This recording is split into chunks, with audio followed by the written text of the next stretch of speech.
DPWH-NCR nagbabala naman laban sa nagpapanggap na kawani ng ahensyang mga kontraktor at binalaan sa scam. Ibalita mo yan RH19 na Nolasco. Nagbabala ang Department of Public Works and Highways o DPWH-NCR sa publiko, partikular na sa mga kontraktor laban sa isang lalaking nagpapanggap na konektado sa kanilang ahensya upang manggansyo.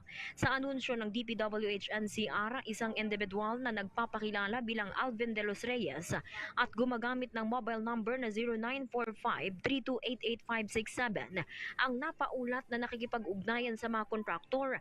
Nagpapanggap umano ito bilang staff ni District Engineer Alwin Pido ng South Manila District Engineering Office. Agad namang nilinaw ng DPWH-NCR na ang mga naturang lalaki ay hindi empleyado at walang anumang ugnayan sa kanilang tanggapan. Binigyang DND ni District Engineer Pido na wala siyang binibigyan ng otorisasyon na tumawag o mag-text sa kahit kanino sa ngalan ng kanyang opisina.